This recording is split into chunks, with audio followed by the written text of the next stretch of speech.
You can't start the car. Johnny has the keys.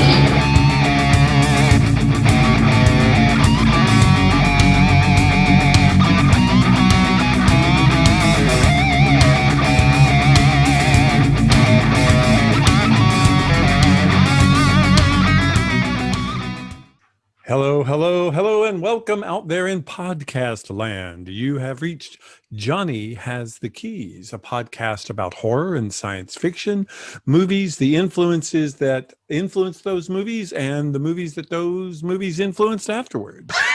Two old friends get together and talk about it.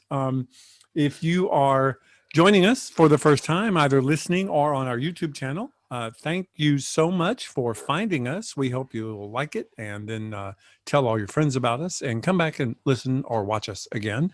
If you are returning, yay, glad that you liked it and came back. My name is David, and I'm here with my good friend Tim. Hey, Tim, how are you? Hey, David, I'm doing well. That was quite an influential introduction you gave us there. Wasn't it though? It was so well thought out and prepared and rehearsed. I think that we've been having that issue the last few episodes. I've been getting tongue twisted too.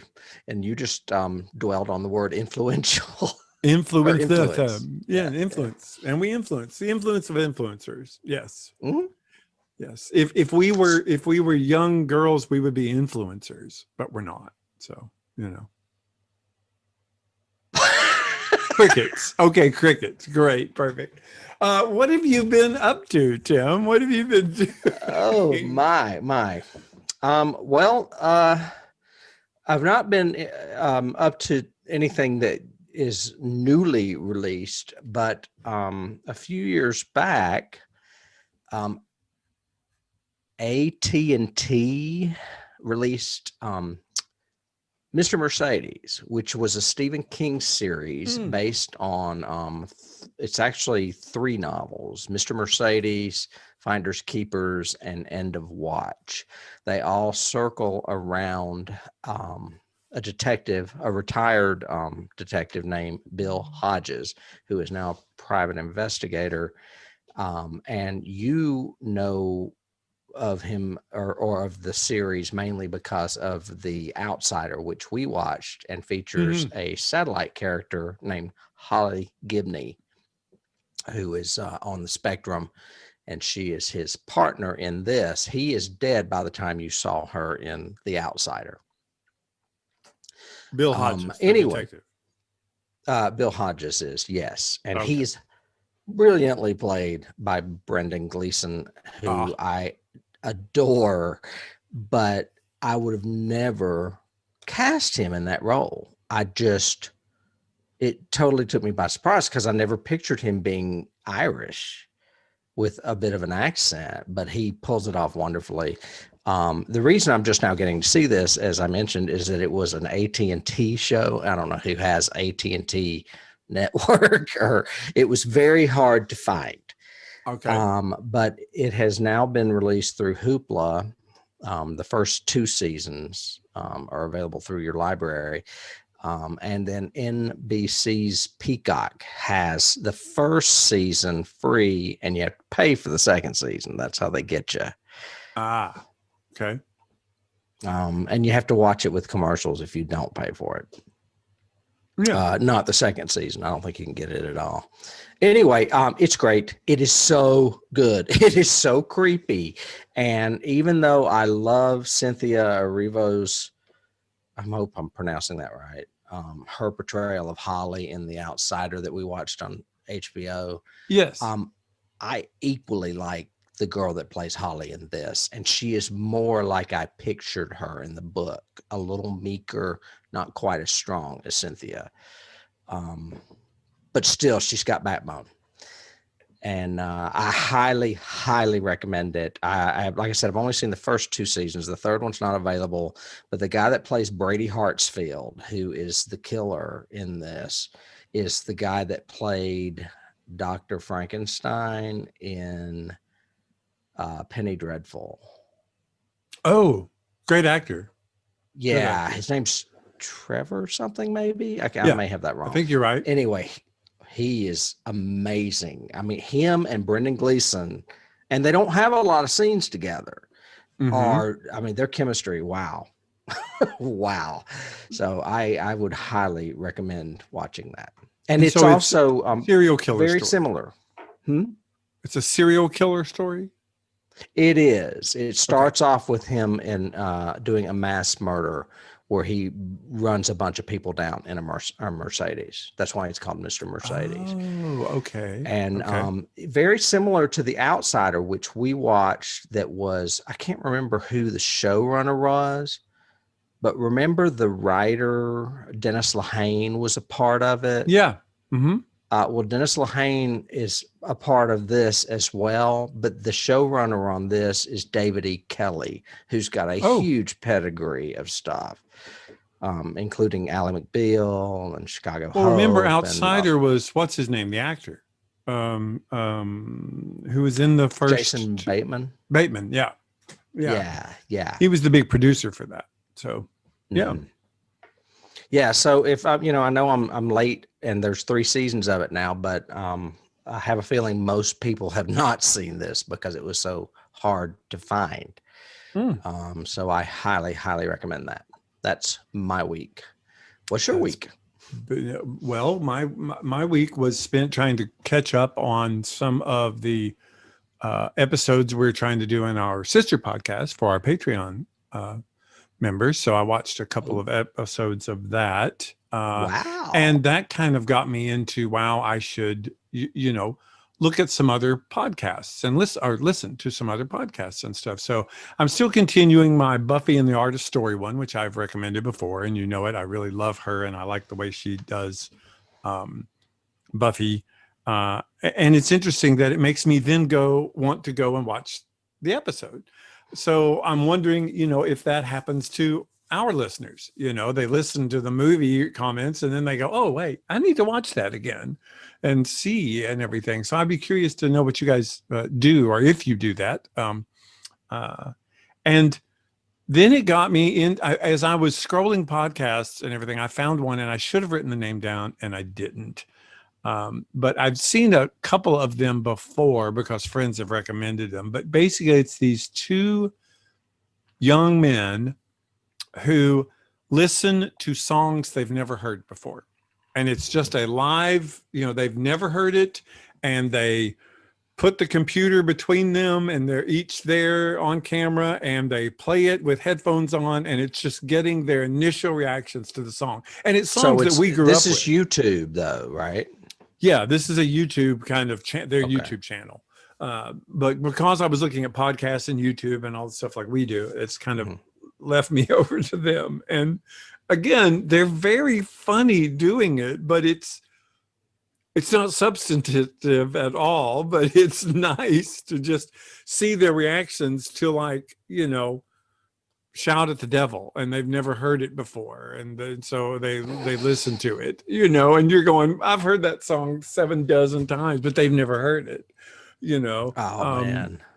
One, me. Yeah.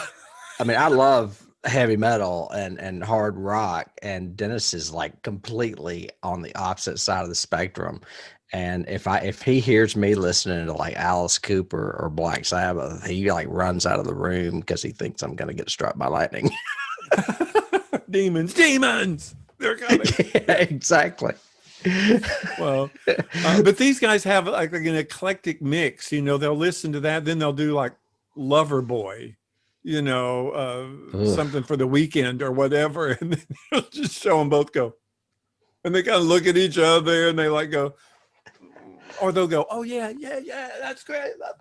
My favorite thing like that I used to see in like Facebook videos with like little kids hearing songs for the first time. Loved it. I love hearing Led Zeppelin's guitar solo on Stairway to Heaven or something. You see this kid's mind just going, wow. Expand. Yeah. Right in front of you. Yeah, it's great. So yeah, that's all I've been doing. I've been trying to catch up on stuff. I need to get back to some genre pieces, but I just haven't had a real chance lately. Yeah. I've been diving into some others, but I wanted to talk about Mr. Mercedes this week. Yeah, so, I'll have to add that to my list now. Yeah. You know. Yeah, I would for sure. At least check out the free version on Peacock. You'll just have to watch a few commercials. So I don't mind. I people talk to me all the time. Oh, I hate watching it with commercials. And I go, well, somebody's got to pay for it. If you're not paying for it, somebody's paying for it. So, give the Right. artist the due, sort of thing. yeah. Speaking of artists, we're doing a couple of artsy kind of things today, huh? We are. Actually, today is a first on Johnny Has the Keys for any of you making Ding, ding, notes ding, ding, out ding. there. We are covering our first silent film, and we are covering the remake of it as well. We are going back into vampire land, circa 1922 with is it F.W. Murnau's NOSFERATU. NOSFERATU. And then its counterpart, the 1979 Werner Herzog version of NOSFERATU, the vampire or vampire, which was done in color and is at times almost of the exact same movie in places. It looks like the same set anyway. Both these movies, I'll go ahead and let the cat out of the bag, are on the 1001 movies you must watch before you die. And they are the only movie and remake that are both on there. And I was really psyched because I had never seen the latter. And now I'm really puzzled because it doesn't belong there. I have to agree. I was, as soon as my face went, huh?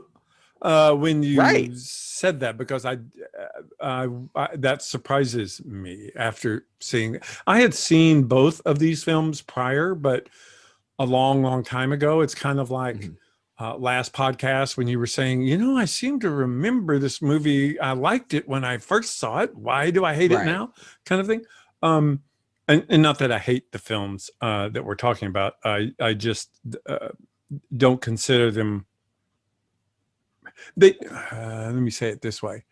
They're good for film people who want to watch a film that has some clout or is on a list or has been touted as being important. But is it an enjoyable film? Neither one of them really are enjoyable films. No. I would highly recommend the first. It is a silent film. It's not something that you just go out and watch regularly, but I do think it's one of those that still retains a lot of power. There are a lot of scenes in it that resonate with me still to this day that I'll always remember. And I mean, it's a classic. I'm not saying it's a great film, because what silent film is? I mean, there's not a lot of great silent movies I can think of off the top of my head. But before we delve into it, I think Hunchback. I think is better than this. I think. Okay. So. I'll put that on the list then. That's just me. But, I was thinking of the Phantom of the Opera as well. Phantom is good, yeah. But I mean, this has, I don't know how to explain it. It's got very memorable visuals in it. It is a visionary movie for visuals. I will say that, and I think that's what it's mostly known for, is using that German expressionism sort of feel to tell this story, kind of thing. Yeah. Before we delve a little deeper, I will preface it with just a basic synopsis. If you know the story of Dracula, it is basically the same story. They took some liberties with copyright. They did not have permission from the Stoker estate to do the original film. So they changed the names and they changed a few setting points. They pretty much excised Renfield. I mean, not Renfield. What's his name? Van Helsing. Seward. Yeah. Right. And then it's set in Germany. Instead of going to England, he goes to Bremen. But you still have the Jonathan Harker character that goes to the castle and gets hooked up with a vampire. Anyway, so that being said, I ran into a lot of confusion with this film because I was under the impression that I was going to see a movie that had the credits of the new names, and yet I saw the one that had Jonathan Harker and Mina and Lucy and Renfield, and not the made up names that they did to avoid the copyright. Was yours that way too? Yes. Okay. I saw them with the normal, not original names, the more Dracula names, because of the history of the film. I found out I was the same way. Okay, then it's because they found like the original print or something before they had changed it. Do you know? I don't know. That's why I'm asking. Oh, okay. Well, so the history was this. There was the Stoker had died before this movie was made, but his widow, Florence Balcom was her name. She heard about it because she saw like a teaser trailer for it or a poster or something. So she called all the lawyers, blah, blah, blah, blah, blah. They basically sued the studio and Murnau because he was doing he was telling the Dracula story without permission, even though he had changed the names, changed the location, done all of this. She actually took it to an international tribunal like of Germany or something and won the case. And the punishment for the case was every single print of the movie had to be destroyed. Right. But certain ones had already been released internationally. So that was outside of Germany's authority. So those movies survived. But she spent literally the next like 20 years of her life hunting down those copies and trying to destroy them. And after that, the movie kind of had a resurgence because of that. But originally, when it was originally shown, it had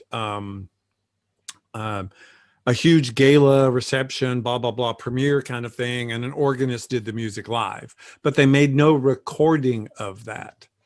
So since then, every soundtrack, you could watch this movie 4 different times and hear 4 different soundtracks. You could watch it in different cuttings and editing, things edited out, things moved, things changed. And then names changed because after the estate died, after the Bram Stoker estate essentially accepted it, that they couldn't stop it, people made a version, which is the version we saw, that has the names Renfield, Dracula, Lucy, except I think they do call her Nina, not Mina. And I thought, what? You call her, you did everybody else but Nina. He's not Count Orlok anymore. He is Dracula, but yeah, so you can see different variations of this movie in different ways. That was a long way of saying that. No. I understand. I was confused though when I watched it because I was looking to see Max Schreck as Count Orlok, but it said Dracula, and I was like, "What?" Right. Because think how easy that would be in a silent movie. All you're doing is changing the title cards. You're not redoing any dialogue. You're just changing the title cards. It would be very simple. Yeah, and many people did. I have a few. Well, I'll tell you what. What was your? Since we're talking about the original silent film right now, what was your original experience with this movie? Do you remember? I honestly racked my brain trying to remember the first time I saw this movie. The first time I saw it, I was asleep on a couch in Dee and Rodney's house in Greece. So I was in Europe. Oh, and I woke up. Yeah, I woke up in the middle of the night and it was on television. And it creeped me the fuck out. I was like terrified.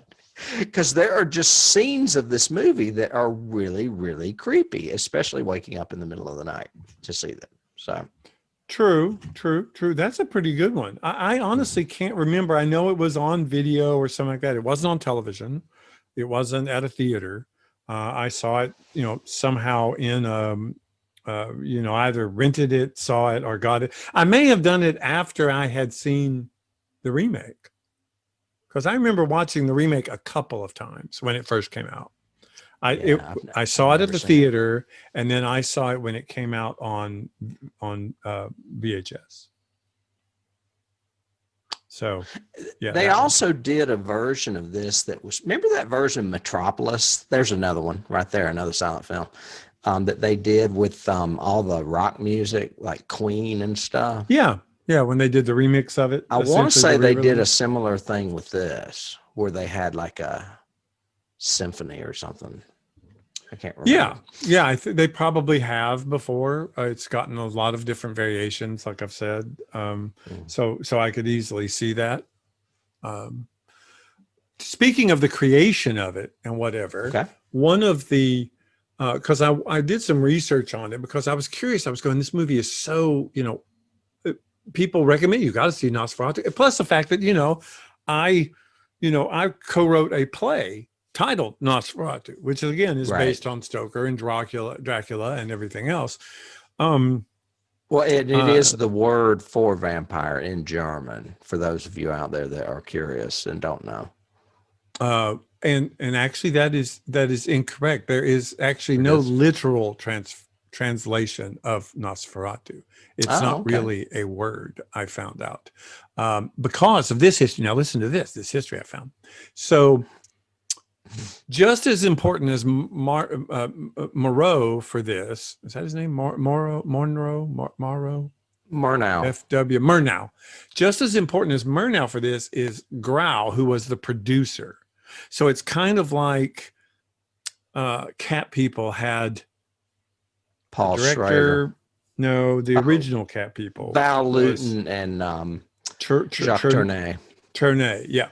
So, and Val Lewton was really instrumental in getting that movie made, blah, blah, blah. Well, so was Grau, and I can't remember his first name right now, but he was the producer. He was also a very, very adamant occultist and had books and novels and had a coven and everything. Was very occultist. He was obsessed with vampires, not Stoker's vampires, but vampires, because he served in Serbia during World War I. And there he heard all the Serbian stories of the undead and the vampire and everything else. The farmer who died and his son swore that he was a vampire, and they dug up his body and he had the long fingernails and the hair was still growing, and so they staked his body, kind of thing. And this was all before Stoker's. You could tell me this stuff all day long. Well, this was all before Stoker's novel. So Grau was obsessed with it, and he said, so we're going to tell the legend, the folklore legend of the vampire. And Murnau was the one who said, well, wait, I read this cool novel. Why don't we combine it with it? And that's how they got to this, the pluses and minuses of retelling the Dracula story, with the look of Dracula being he doesn't have the fangs on the side. He's got the little incisors in the front like a rat does. Right. And all of the rats being a part of, his whole coffin thing, and the whole long fingernails and all of that were the combination of these two people creating this story. Loaded with money, so he really wanted to do the movie. The movie actually premiered at a huge, like, occult-inspired masked ball at, like, the Bremen or the Berlin Zoo. So they had this huge, area, they had this huge hall at the zoo, and that's where they had the world premiere of this. And afterwards, they had this grand masked ball that went on till like 2 or 3 in the morning. And supposedly the budget for that event, that premiere event, was more than the budget of the movie. I found out. Wow.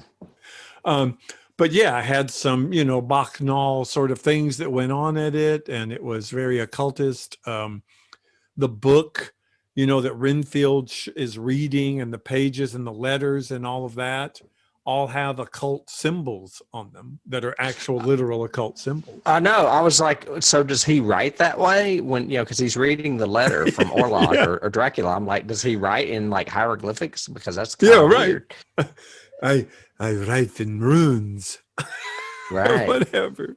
But yeah. Well, and I don't mean to detract from the horror of it because I do love that more than anything. But did you hear about or read about the German stuff that is potentially in the movie and how I don't know if this is just theory that has come up from history or whatever, like psychological. Mm-hmm. I mean, maybe psychological profiles or whatever in history, where they say that Jewish people used to be ridiculed for having large bald heads and all this, and that they felt that Jews came to Germany as a pestilence and that's like the symbology. I mean, the symbolism of the rats and stuff. And there's like this whole like German anti-Jew kind of message going on here too, Mm-hmm. supposedly. I don't know if it was intentional or not. Yeah, very anti-Semitic sort of thing. Because it was before World War One. Yeah. Yeah, I just thought that was interesting too. That was really fascinating to me. Well, I also read that part of the popularity of this was the fear of when it was released, because it was right after or right at the very end of the Spanish influenza, the big pandemic. And there was huge fear. I mean, millions of people had died, and there was this huge fear of plague and rats, and it's a new bubonic plague. And so that kind of added to this fear of it. So I thought that was interesting too. Yes. And for those of y'all that didn't take note, this movie is exactly 99 years old, almost to the day. Yep. So the parallels that we're having with that, as well as COVID, is just kind of fascinating, when you think about it. Oh yeah. So, definitely. I have a few notes on the background. It was banned in Sweden due to excessive horror. This ban was not lifted until 1972. Wow. That is funny to me. And like you said, all the prints and negatives were destroyed, but some had already been out in other countries. And from what I understand, the one that they have or that they used was in the U.S. Might have been. Okay. And I also have that it is one of Guillermo del Toro's favorite films. So I don't know. I mean, I guess I'm kind of backpedaling a little bit in saying I think it is iconic to an extent. It has so many iconic kind of shots, and Max Schreck's interpretation of Orlok / Dracula is unique, different, memorable. So for those points, yeah, but as a movie, as a plotted film or a storytelling, not very good and not very strong in its storytelling, in my opinion. there are parts of it that are very funny to me. Yeah. Like him getting into town on the ship and everybody's dead. It just kind of sails in. And the first thing he does is he gets off and he's running around with his coffin under his arm. Under his arm. Like just, hey, got my coffin here. I'm all good. Yeah. Looking for his house, which he bought, that happens to be across the street from where Jonathan Harker lives. Right. Yeah, it's very, and just casually carrying it like it weighs nothing, which I was going, okay, if he's super strong and we're trying to say that, maybe, but no, not this way. And those were supposedly day for night shots. We talked when we did Jaws about shooting day for night, and lots of people did that, especially back then because, movie making was very young. It was a silent film and blah, blah, blah. But they didn't do it well at all. And so, I mean, there's huge shadows everywhere. I mean, he literally looks like he's this weird, bald, pointy-eared guy roaming around with a coffin on his hip in the middle of the street, just roaming Right. around. Well, and that picture behind me has to be at night, and look at the sky. Right. Yeah. Supposed to be at night, but not really. Yeah. Yeah. But any I was just going to mention we've talked about that it's got some powerful visuals. Are there scenes that stick out to you? Well, There have to of be. course, the whole I mean, the big ones that I remember that stick out for me are, of course, the rise from the coffin when he's on the ship. That's That's big. behind you, and the way that's framed with the mast and everything coming up. And you notice like even the ropes wrapped around the mast look like his fingernails, the way they are, you know, kind of thing. Just the way he did the visual expressionism there. I think of this one, the shadow of him going up the stairs. I can't get out of the way of it. There we go. That one. Oh yeah. Got to have that one. You've got to have the one where just the framing of him with Nina in this one, where it's just like her face and then his face right there and everything else in the window in the background and everything. His death, when of he course. bites her. Yeah, when he does bite her, which is the only time we really see him bite anybody in the Right. film. I think those are the big. Oh, and mine, you know, even if I really, really hated this movie, I would have to give it props just for the close-up of the Venus flytrap shot, because this was 1922 and that was a great shot of a Venus flytrap eating a fly. I was going, okay, that was right. Cool. What did you think of the Renfield character? I think Renfield in both this and the remake is totally wasted and ridiculous. The one that was in this one, the silent film, actually was a Jewish man, because when I was reading the history about that it could have potentially been, you know, a message about Jews being a pestilence. They said it was not the director's idea, because he hired this guy because they were friends. And he is creepy looking. He has like crazy eyebrows. They're really, really long. I think they all do. I started saying in this movie, about halfway through, I look at my notes and it says, did he just cast the weirdest looking guys he could find in this movie? Because they all have these weird mutton chops and bushy eyebrows. And, you know, Van Helsing looks weird too. Jonathan Harker looks weird.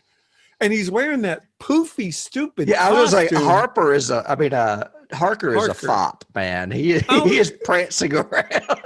Dude, you like are the best of silent film actors. Yeah. But supposedly, you know, the story also goes that Max Schreck, who plays Orlok / Dracula, was so reclusive and so odd that people actually thought he was a vampire. That was the big myth story that went out with this for years, decades after it, that they thought he really was a vampire, even though he was in like 100 movies. So, but I don't think people recognized him in the other movies because he looked so weird in this. But yeah, so he was. Since you're there, I could do casting very briefly because I don't know much about them.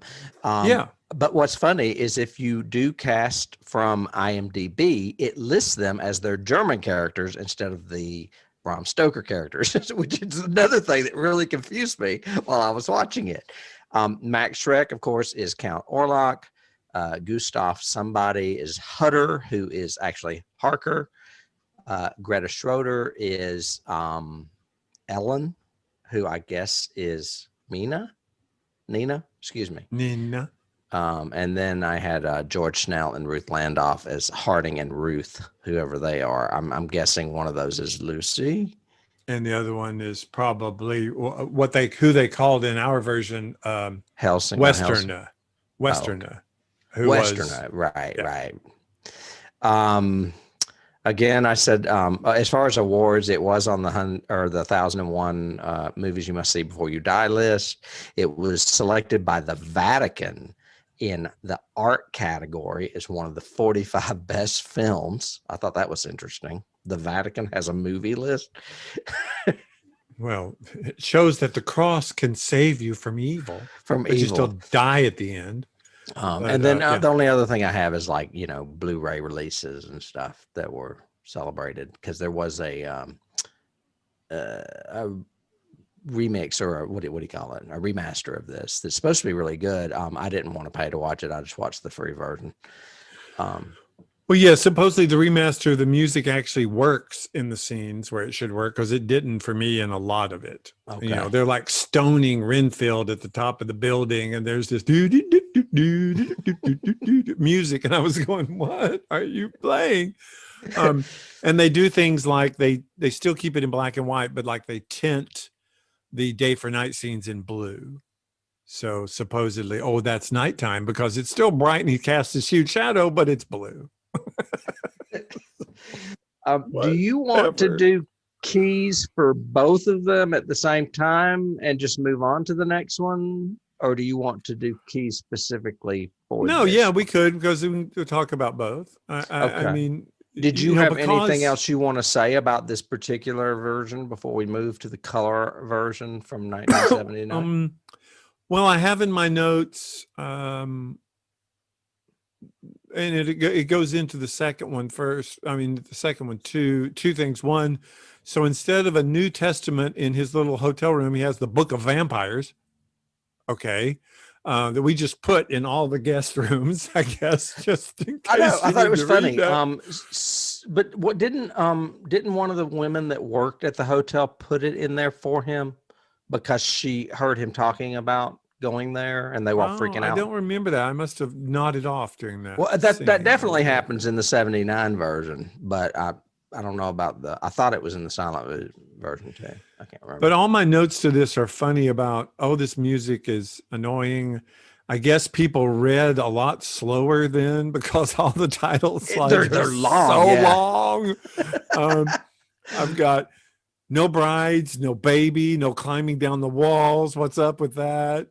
I've got, he is keeping Stoker's travelogue feel, because there's so many like boring shots of going around the castle or looking at the countryside, or here I am on horseback, and they carry that over into the second one too.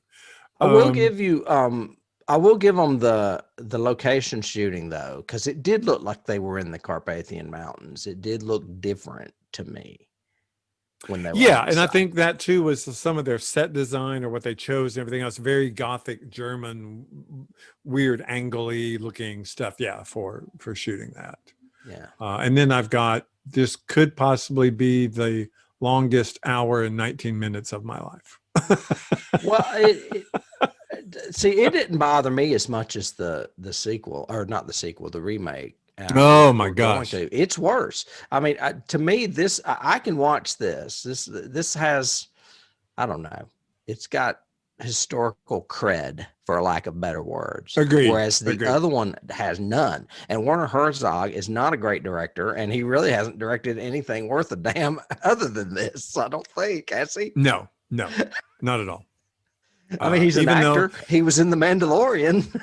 I mean, Fitzcarraldo was a cool story idea, but it was a terrible script and a bad movie. And that's really the only other one I've seen of his, which also starred Klaus Kinski, by the way. I was wondering if he was maybe in one of those like that I never saw, like Das Boot or something. Who, Klaus Kinski or no? Werner Herzog.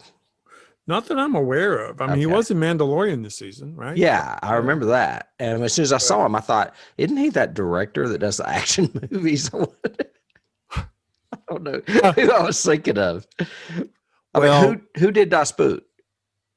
Das Boot was, oh shoot. I wish you hadn't asked me that, because now I'm going to lose my whole. But didn't he come to America and start doing action movies? Yeah, he did some action movies. Okay, I'm just confusing Werner Herzog with that guy.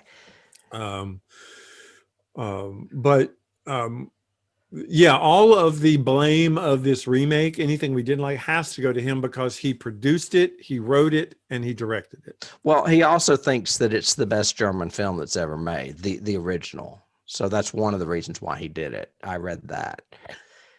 So, well, as a remake, as an homage to the original, he does take, I mean, like you said, some shots are shot for shot from the original. Same framing, same structure, everything. Not that that's necessarily a good thing. Well, even all that the way weird through. house that he lived in across the street from Harker looked like the same building. Yeah. I thought. Yeah. Anyway. Yeah, it did. It is my big takes on the remake are it's extremely slow. It feels like it's very long. I watched the dubbed version, so no subtitles. I always do both, so uh, it's fun to me. He didn't learn from the original and build on it and make it better. He essentially just tried to recreate it. And I don't know if you're aware of this, but it's not dubbed. He filmed it in English and in German. They all spoke double. That's why it doesn't look as ridiculous as some dub movies do.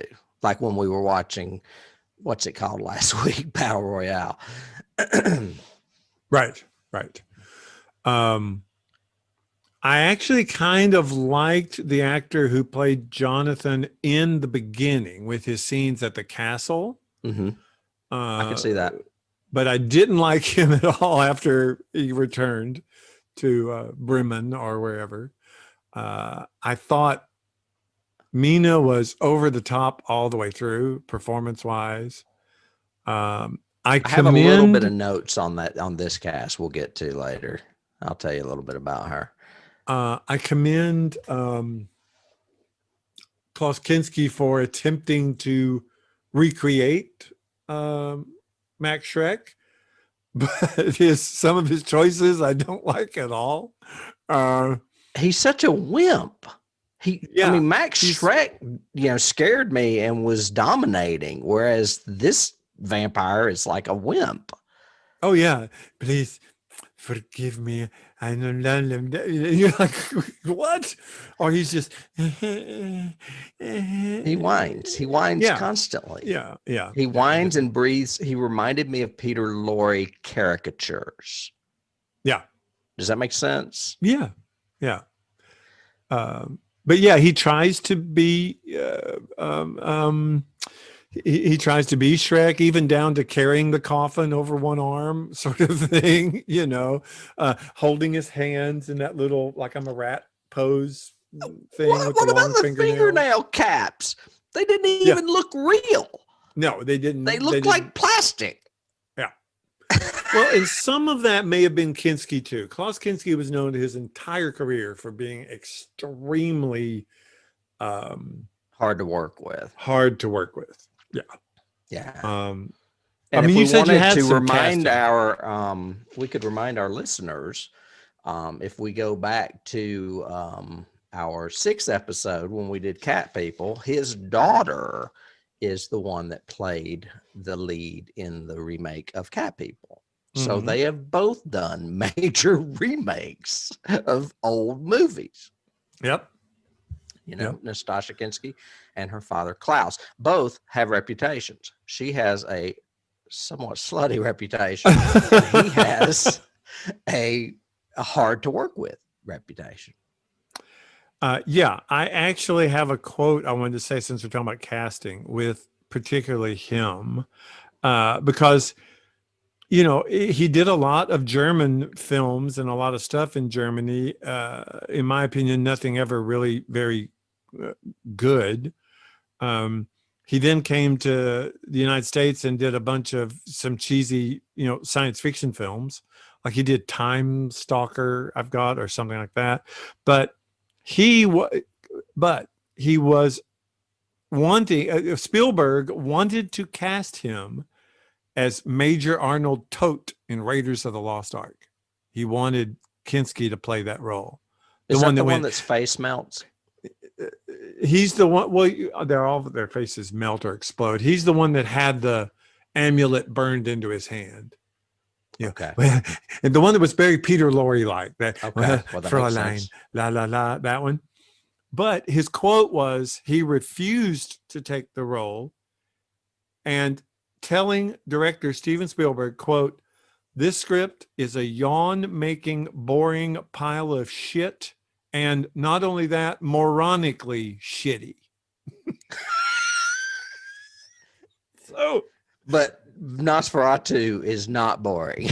no, it's a work of German art or whatever. I don't know, but yeah, right. Oh, you were talking about movies and things going really long. What about that shot of the sky changing colors that just kept going on and on? Do you remember that? Oh yeah, there's like 3 of those that are like that. The other one is the carriage that's coming from the distance, even though we hear the hooves like they're right beside us, and then it comes all the way around and comes all the way around and comes over the lake and keeps coming and it going over here and it go. And then I thought, oh, they're going to cut. No, and it keeps going and going. I was going, Jesus, okay, I get it. It's a carriage. Well, In my at notes- least there's something moving in that. The one I'm talking about, it's just pointed at the sky. Oh yeah.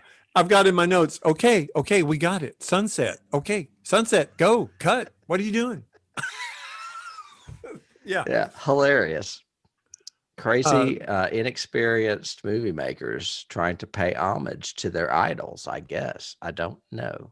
Well, I have that in my notes. I have Werner Herzog is not a horror director. This is not well done as a horror movie. The first one at least had a couple of scares, even some that you would, the coffin and everything, you might even call it a jump scare, so to speak.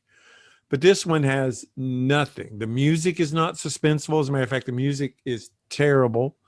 And I even have my notes. Did this guy never watch a Hammer movie? Come on. Apparently not, or there would have been nudity in it. Yeah. Well, or I read something. somewhere, I can't seem to find it in my notes now, that he had not read any vampire. The only thing he knew was Dracula and Nosferatu, that he didn't. Oh, and the Fearless Vampire Killers. That was the only other experience he had had with a vampire film. Mm. So he was very ignorant going into this as far as his vampiric knowledge. We would have been. But good think consultants. about the characterizations though, because I've got this in my notes.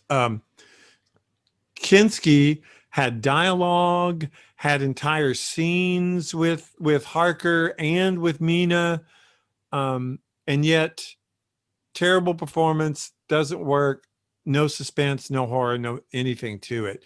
Max Schreck, according to my notes, is his character of Orlok Dracula is only in the movie for 9 minutes of the entire movie, and yet almost every scene has something memorable about it, whether it's shot a different way or what he did, or even him coming up out of the ship, and everything is You're scary and unique and different. Yeah, look at those eyes, dude.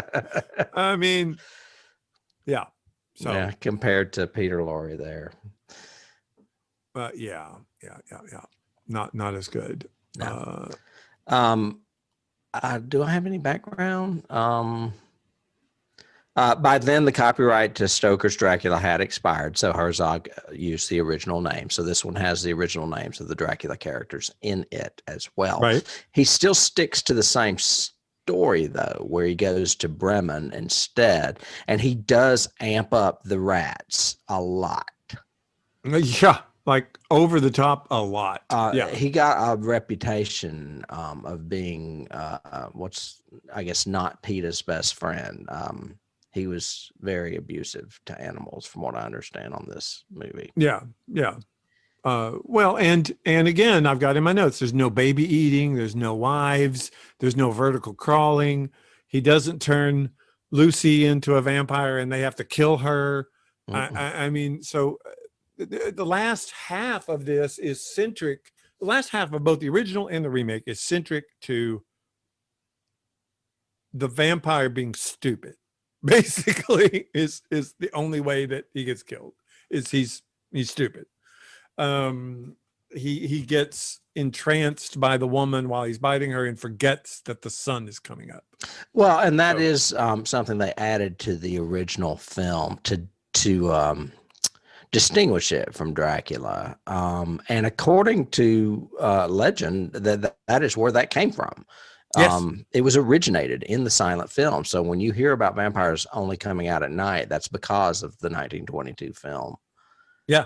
And that's one of, that one thing we talk about, what happens in a movie having references, on and on and on. That one thing has influenced every single vampire story since then. Well, that right there, they made it up for the movie.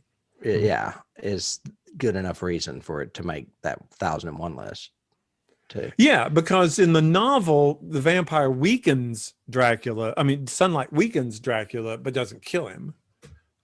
He can only be killed with a stake or beheading or fire. Well, yeah, and if you're Gary Oldman, you can wear cute little lavender glasses and a big top hat.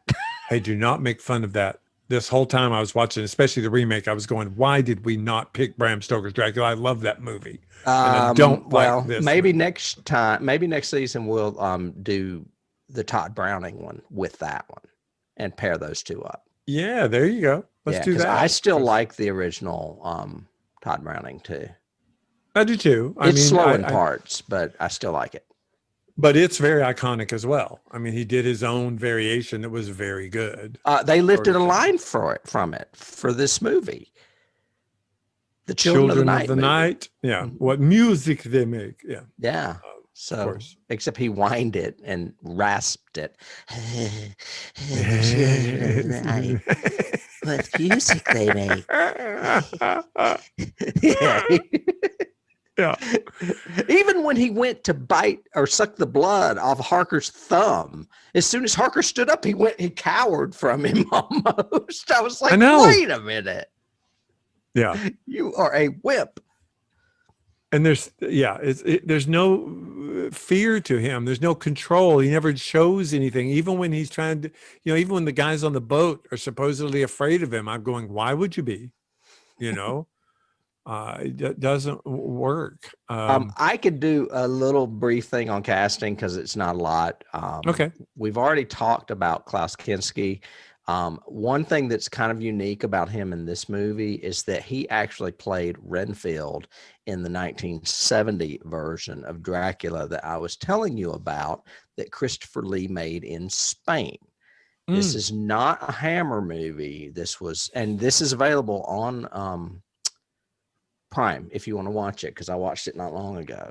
It's a Spanish version and it's a little more faithful to the novel. And Kinski does play Renfield, and he's much better in that than he is this.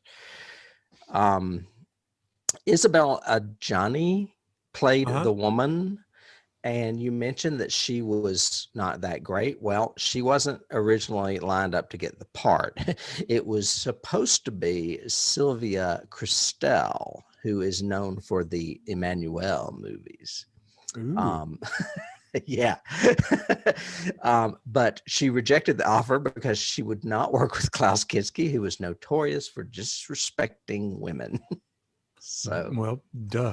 That's why we ended up with a lesser Lucy character. And why did they switch her name? Instead of Mina, she's Lucy. Who knows? Who knows? Bruno Ganz played Jonathan Harker. I'm with you. He's probably the most interesting character in the movie. But this I found very interesting. Roland Topor stars as Renfield. He's the one with the really weird laugh. He's the Joker meets the Riddler. Well, he was cast because of that laugh. He is not really an actor, but he wrote The Tenant, which was a movie that Roman Polanski directed. And apparently Isabel Adjani previously co-starred in The Tenant. So there's a little bit of incestuousness going on there. So this Roland Topor, Isabel, and Roman Polanski all had a thing going with The Tenant. So I thought that was a little interesting. Interesting. I mean, I thought she had a good look to her, although even in the first few scenes, she's too pale. And so that tends to, I think she's sick or she's already a bride or something. And I can sort of respect what he tried to do of making her the strong one and making her the hero at the end, you know, because she does sacrifice herself to kill the vampire kind of thing. Oh, and she breaks the little communion wafer around Jonathan and keeps him in his little circle as he gets more and more like Klaus Kinski, looking like Klaus Kinski. So to bind Jonathan, she does that. She's the one that tells Van Helsing about vampires. He doesn't tell her. She finds the book, doesn't she? Yes, and reads it, plus his novel, plus his diary and everything. And she's the one that goes hunting for the coffins, although we must go hunting for the coffins tonight. Why would you go at night? Why wouldn't you go during the day looking for the coffins? Why if I go at night? That makes no sense at all. And she just makes everything is over the top about everything. She just overacts, I think, to a lot of it. Although I will say, and I have it in my notes, the bite scene is kind of strangely erotic. There's a weird kind of cool, neat vampire eroticism to the way they do that scene. Well, and it looks like it looks real. Yeah. It looks like he's really biting her with those front teeth. Yeah, and he is like, and it looks like he's sucking because his lips are puckered. Yeah. But at the same time, his like hand all gnarly and everything is on her breast with the fake fingernails. I'm like, what? Every time I saw those fingernails, it took me out. I was like, they look like something a little kid would wear. They just did not look real to me. And I would hazard to bet it's probably in somebody's behind the scenes story somewhere that Kinski insisted on that so he wouldn't have to wear them all the time. So in between shots, he could take them off and smoke or have a drink or whatever. You're probably right. You know? Yeah. I think a key from that going forward is like the Anne Rice eroticism that she added to vampires, the way Langella added more eroticism to vampires, you know, because it's a very kind of erotic scene there until he stands up and, you know, disappears. If you want to know my theory on the Anne Rice, and I probably talked about this when we did an interview, is first of all, Interview came out long before this movie, but oh, that's right. I think Dark Shadows heavily influenced her. Because there's a lot, I mean, that's why she wrote about different kinds of monsters later on too, is because Dark Shadows brought different kinds of monsters in. That's my theory. I mean, Dracula's the biggest influence, but I think she was influenced by that soap opera. Yeah. But I think all the characters, again, in this, just like the original, all the characters, even though he had dialogue and could have done stuff, he didn't. The only thing he really changed was having that little twist ending sort of thing where Harker actually becomes a vampire. I know. I was like, wait a minute. And I was going, what? That's new. And he goes riding off on the longest horseback shot. I'm going, okay, we got it. He's riding away. Yeah. Okay. Bunch of rats. They made him look a lot like Klaus Kinski, with the recessed eyes and the teeth and the, I don't know. And I've got in both of these, I've got, what happened to Renfield? They play up Renfield so much in both of these movies. They play him up as the guy that sent Harker on it. He giggles, he laughs, he's maniacal. We have entire scenes where he's eating flies. The master is here. Yeah. And somehow psychically connected to this guy from another country. We don't know how, but whatever. Yet he never does anything in the plots. He never does anything. And we don't know what happens to him. You know, we just pointless. Yeah, I'd rather see Artie Johnson. Or Keanu Reeves, apparently. No,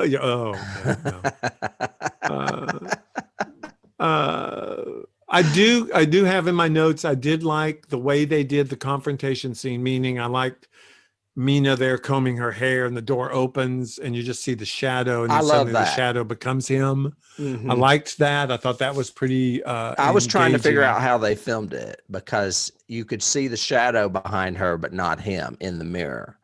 Right. Yeah. which I thought was good. And that was an interesting one because if you'll notice, gentle listeners and watchers, if you go back and watch the silent film, in the same scene in the silent film, you actually see his reflection in the mirror. And I went, I forgot about that. I wonder if that was a miss or whatever. But Yeah. there you go. But yeah, arresting Van Helsing, Jonathan turning into a vampire, saying, "Get my horse, I'm leaving," whatever. None of it worked. It wasn't scary. It wasn't good. It was not well done. However, lots of keys came from this. I got distracted. I was looking. This is our second double feature, right? I don't think we've done one other than Cat People, right? Correct. I think so. There is a weird connection there that both our double features so far had Kinskys in them. They do. They're Kinski-esque in each of them. Well, let's move on to keys real quick before we wrap it up. If you don't have anything else to say. Oh, I've got one other thing to say about this that I thought was stupid. Okay. Is when he is going into the mountains and he is going low by a river, you see these posts with like velvet rope in between them. And I was like, that's really modern looking. Oh, yeah. Same thing when the horse goes over the bridge into the town and all this metal is there and all this stuff. I was going, what year is this supposed to be?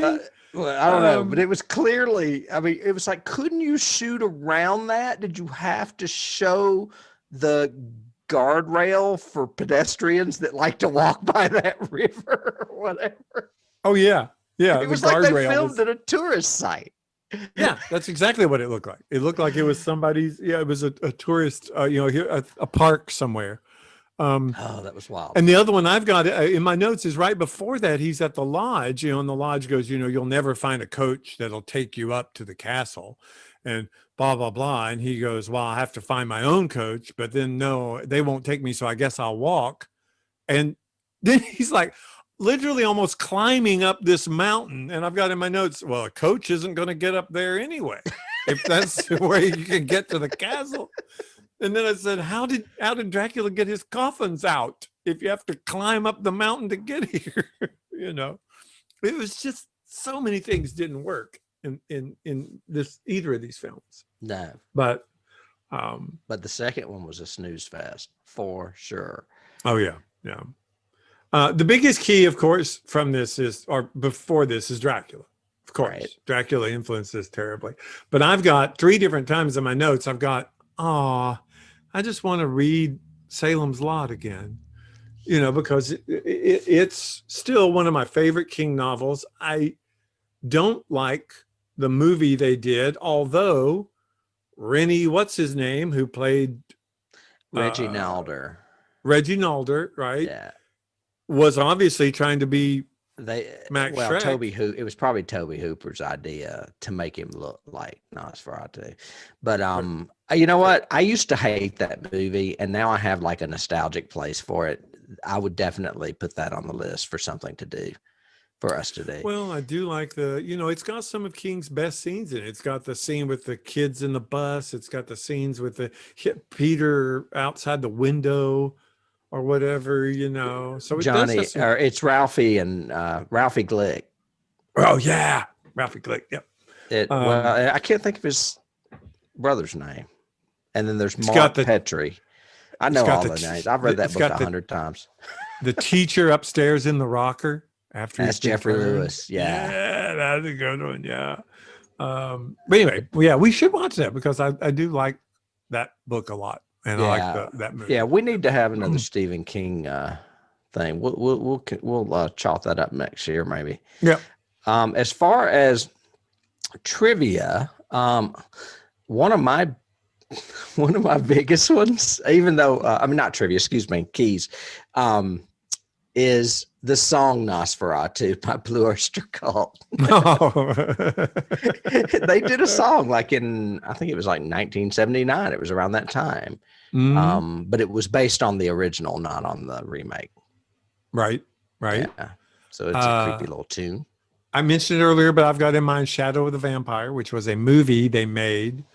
I looked for Max that. Schreck. I couldn't find it. I thought I had a copy of it. That's a great movie. It was a good movie. I thought that was a good version. You know, it was a good movie based on folklore from this movie, you know, Hmm. sort of thing. Which I Well, and thought it was was good. almost comedy. It was funny in Yeah, it was places borderline. It was funny in places because because his performance was funny. Willem Dafoe played Max Schreck, Yeah, and Malkovich was the director, Murnau, right? right. And the assumption is that they go off the myth that he really is a vampire. That's right. So I yeah, forgot about that. It's been a minute since I saw that. We Hammer could mention movies, a both million other before and vampire after. movies, Yeah, all obviously. the vampire movies, All the all vampire of them, movies. just all of them. um, Twilight, because she decided that sunlight doesn't kill vampires. I had to switch my notes up to see what Instead, they other keys. sparkle. The only other well, all right, granted, vampire movies. I mean, 1922. Was it the first vampire movie? I mean, because Yeah. Dracula didn't come out till 31. Yep. It So, was. I mean, unless there was a silent Dracula that I don't know of, there was a silent Frankenstein. Yes. But unless there was a silent vampire movie I'm unaware of, this is the first vampire movie. That being said, while the sequel was being made, or while the year the sequel came out, 1979, there were 5 Dracula movies released that year. Makes sense. Yep. One of them was this one. One of them was the one you mentioned, the Frank Langella 1979 one with the great music. Yes. John Williams. Love at First Bite with George Hamilton. R.D. Johnson is Renfield. One is called Nocturna, which I looked it up and I can't remember. There was something distinct about it. It was kind of pornesque, maybe like softcore porn or something. And then Dracula Blows His Cool, which is total blaxploitation. Oh my God. And also that year were the vampire movies, Thirst, which I don't know, and you mentioned Salem's Lot. Salem's Lot. Thirst. Same year. Ooh, Thirst was good. Oh, I didn't know Salem's Lot was same year, but makes sense. Mm-hmm. Yeah. Well, it was television, but yeah, it was same year. I've got influence for the original Nosferatu, which was around the same time, which was Cabinet of Dr. Caligari, Metropolis, all that German expressionism that they were trying to put into films at the time, which obviously Murnau used in trying to create his atmosphere, which worked. I've also got Pied Piper, the classic story of the Pied, because it reminds me of, just him associated with rats. He brings rats into the town of Bremen. Duh. That's very Pied Piper-y. So it kind of got me. I hadn't really thought about it, but you're right. And then in my notes for keys, I've got 28 Days Later. And I think it's because of the white eyes that Nosferatu has, and the way that even though they're zombies, they're not vampires. And it's an infection that spread. Yeah. It just, for some reason, I was getting vibes of 28 Days Later. It's funny that you said that, because I thought you were going to say 30 Days of Night, which I would definitely say is influence from this. Oh yeah. And we should definitely do. That was, yeah. Well, that movie has problems. I still like it, but it has problems. Oh, I agree with you. But I love the concept. I love the story. Oh, I do too. That sort of thing. And I love the actors. And one of the first major plays I ever saw as a play and or read as a kid was the Dracula version, the Hamilton version, which a lot of people did in the 60s, 70s, 80s. Who is Hamilton? He was the playwright who wrote that adaptation. Okay. And it ended up influencing a lot of later ones too. Like, it's basically takes place at Seward's Asylum. That's the one set that you have in the play. And Seward's daughter is Mina. And that's how you get Renfield. And so he kind of changed up the Dracula story a little bit to fit it.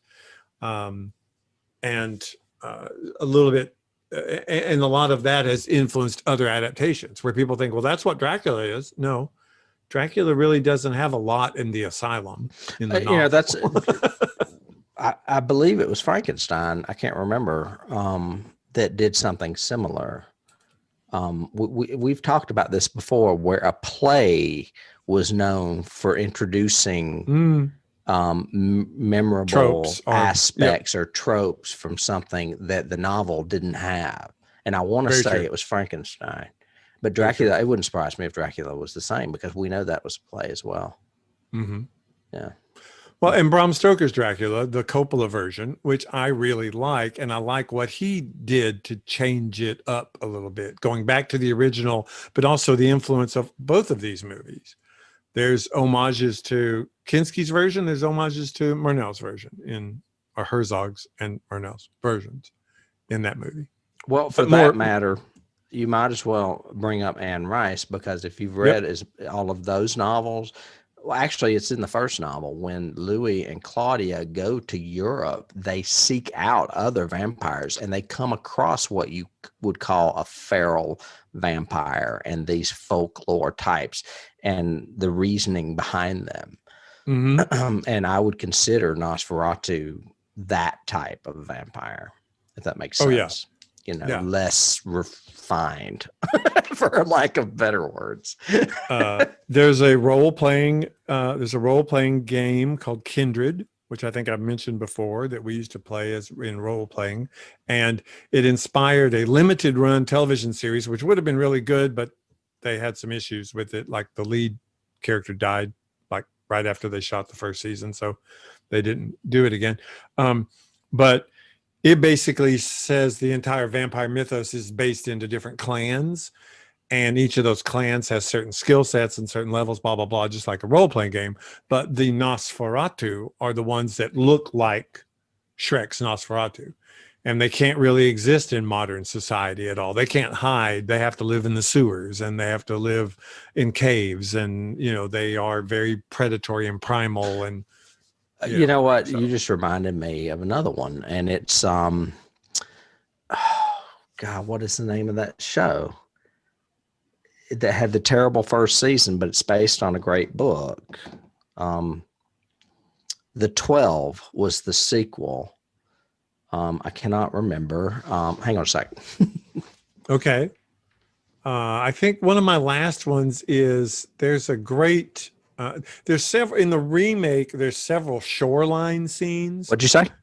In the remake, there's several shoreline scenes. There's several scenes where Jonathan and Mina are walking, or Lucy are walking on the beach, kind of thing, and it's a very washed out look, and she's in her wafy white cloak or gown or whatever, and she waits for Jonathan by the beach and all that. All of those scenes reminded me of Penny Dreadful.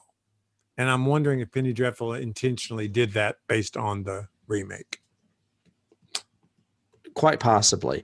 The book I'm trying to think of, and the series that did not live up to the book, was called The Passage. Oh, Passage. Yeah. Yeah. And those vampires were scientifically or genetically made. Yep, and I want to say they ended up looking a lot like a Nosferatu type vampire. And so did the ones in The Strain, which is a Guillermo del Toro novel / television show as well. So, well, remember in Blade 2 or Blade 3, whichever one Guillermo did, I think it was the third one.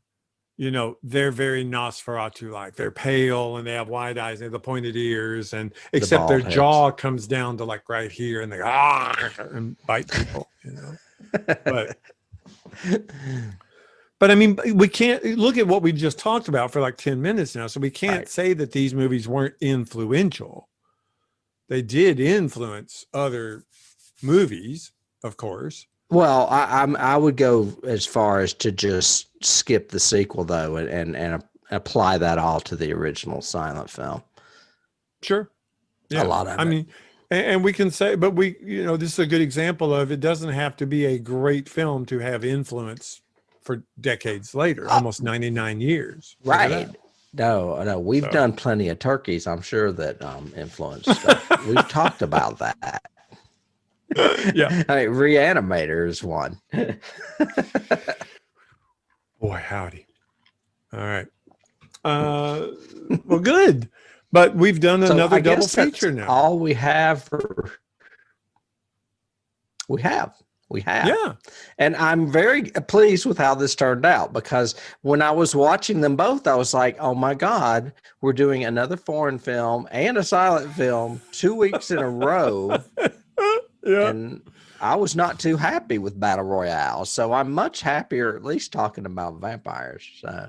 Well, I'm always happy talking about vampires. My favorite monster. So I'm good with that. You got the zombie. I got the bloodsuckers. So, There you go. there we go. I guess we should thank everybody for listening. We might have some of those coming up soon. And watching us and joining us and everything else. Thank If you. you do, please like us, comment, give a star, click subscribe, be a part of it, all that kind of stuff. If you're interested in finding out a little bit more about Tim and I and other perks we have and other stuff we offer, like our sister podcasts and stuff like that, you can become a Patreon member and join us that way, because it would help. It does help keep us doing these podcasts. Yeah. And please tell your friends, tell other people, invite people to watch and to listen. And I guess, Tim, do you have anything to add before we get off here? No, if you are watching us on YouTube, be sure to go down a little low and hit that subscribe button. We've got several people that are watching us on YouTube, and we like it. So that's awesome. Yeah. And Tim, I guess I'll see you next week. Yeah, I'll see you then. All right, man. All right, bye. Bye.